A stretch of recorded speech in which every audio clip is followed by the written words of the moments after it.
Hello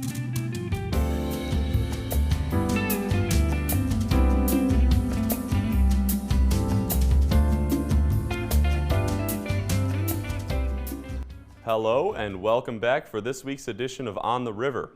I am your host, Joe Morgulek, and I'm so excited to be back in the studio and ready to bounce back with more information for our viewers after a week off following our busy boat race schedule of the previous week.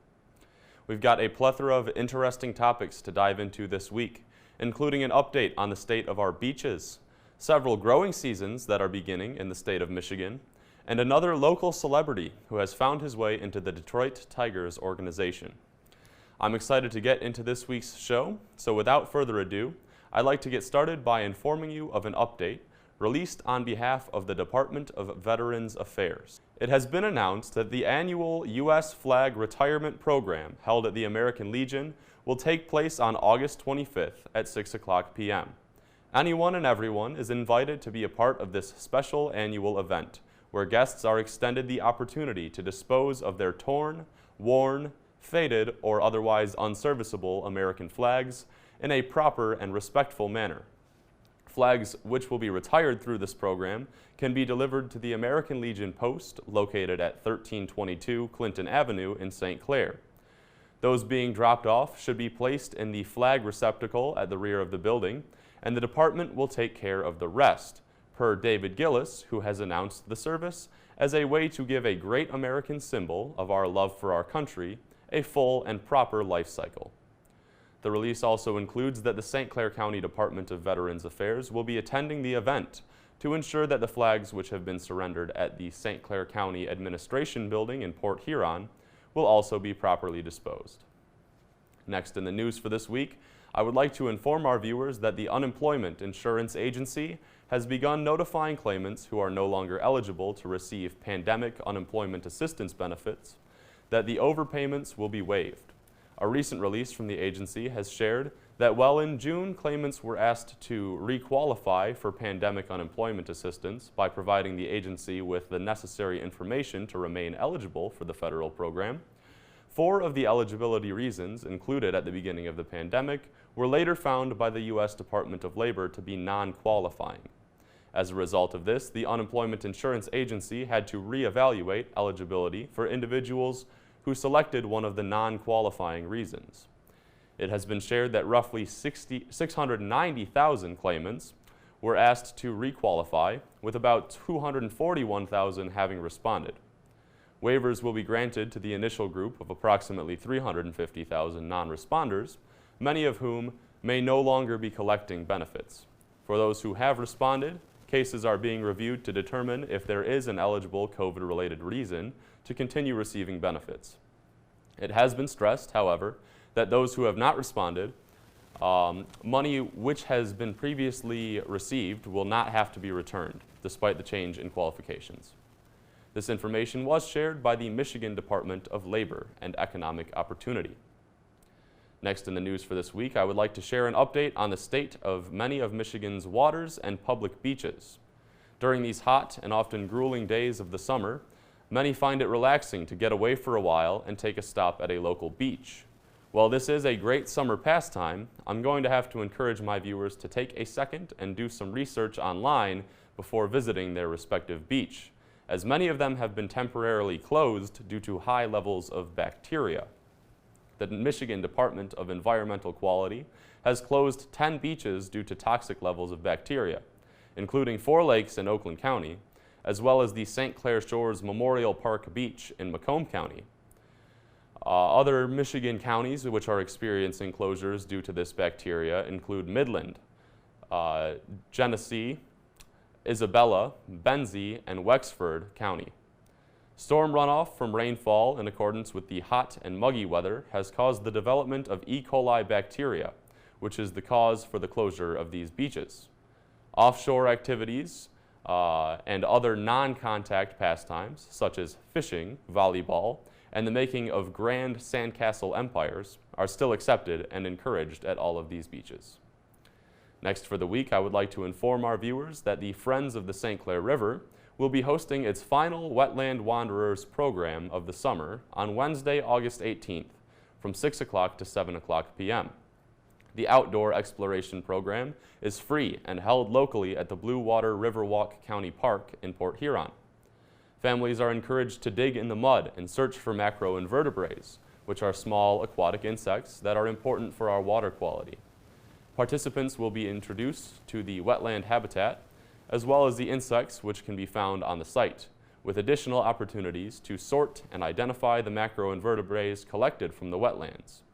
A score will then be assigned ranging from excellent to good, fair, or poor, determining the current quality of the ecosystem and habitat for these creatures. For any of my viewers interested in sciences or families who would like to take their children out for a unique and memorable experience, I would absolutely encourage you to go and check it out.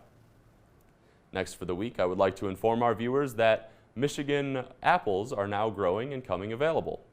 Local orchards are now preparing to present autumn's best apples, as well as purple plums, cider, carameled apples, donuts, and much more. It's an exciting time in Michigan to go out to the orchards and see what great fruits and vegetables are being grown locally. While many farmers markets are popping up around the area, there's something to be said also for the unique experience that a local orchard can provide. I would absolutely encourage my viewers to make their way over to Blake's or to their favorite local orchard and take in a unique experience of Michigan growing for fruits, vegetables, and others. It is also time that you can head over to Romeo's Orchards for fabulous in-season peaches. Orchards such as Westview and Brookwood provide delicious peaches that come to their peak season in early to mid-August, so there's no better time than now to make your way down. Next in the news for the week, I would like to inform our viewers that Thursday and Friday of this week are expected to provide the peak of impressive Perseid meteor showers. Meteorites are coming in the form of residue off the comet Swift-Tuttle and can now be seen falling at a rate of up to 60 per minute. Their fast traveling speed makes them appear especially bright and colorful. Both the Eta Aquariad and Perseid showers should be good for viewing, though the Eta Aquariad showers may have a bit of moon interference. The Perseids, on the other hand, will be taking place during a waxing crescent moon, which should allow for full visibility. This is the shower that is expected to take place at the end of this week, so I would encourage all of our viewers who are interested in astronomy to make their way out to an area with little light pollution, often as little as a 15-minute drive out from our great cities, and enjoy some of the beautiful sights that our universe has to offer. Of course, there has been a great amount of buzz generated by the emergence of Mr. Jake Cronenworth as a star in the world of Major League Baseball, but it was another St. Clair High School graduate who made headlines recently as a minor league player in the Detroit Tigers organization. Jared Toby, a pitcher who currently plays for the West Michigan Whitecaps, a minor league affiliate of your Detroit Tigers, graduated from St. Clair High School in 2014. He went on to play ball at Wayne State University and heard his name called in the 30th round of the 2018 MLB draft by none other than your own Detroit Tigers. Toby has played his way up to high A ball with the Tigers and has the ability to play first base and outfield, as well as throwing as a left-handed pitcher. It was his pitching that helped him make headlines recently, as he came in relief for the Whitecaps and pitched during a historic game for the minor league franchise. Toby was part of a combined no-hitter in which none of the pitchers who took the mound for the Whitecaps allowed the opposing team a hit for the entire game. The Whitecaps have not accomplished this feat since the year 2000, which speaks for the difficulty of such an impressive game. It's very exciting to watch a player who came up through St. Clair High School and continued, as well as Cronenworth, to play ball locally throughout college. We'll keep an eye on Mr. Jared Toby and wish him all of the best as he works his way towards the major leagues. That's going to do it for this week's local news, and of course I'll wrap up our segment this week by introducing all of you at home to one of the many freighters that you may see passing by on our beautiful St. Clair River. This week I would like to introduce you to the Evans Spirit, a former saltwater cargo vessel that was acquired by McKeel Marine in late 2015. It was built in 2007 in the Netherlands. The ship, under the name Spevelde at the time, sailed under this name for 9 years before being renamed to the Evans Spirit in 2016 to honor Evans McKeel, the founder of McKeel Marine. The Evans Spirit is a modern shallow draft vessel with 2 cargo holds that combined for 15,000 metric tons deadweight capacity. The ship is sufficient and arranged for versatility, with the capability of traveling on shallow waters. If you see the Evans Spirit out on the lakes, you may notice that it looks as if it is sitting low in the water. But truly, it appears that way because the boat itself is shallow by design, created this way to allow for the navigation of these shallow waters. If you happen to see the Evans Spirit passing by on the lakes, I would absolutely encourage you to take some time to check it out, as the unique versatility of the ship is not seen quite so frequently on the Great Lakes. And that's going to do it for this week's edition of On the River. I hope you all found something of interest to take away from the show this week. It's great to be back, and I look forward to being here with you next week. Once again, I'm your host, Joe Morgulek, and this has been On the River.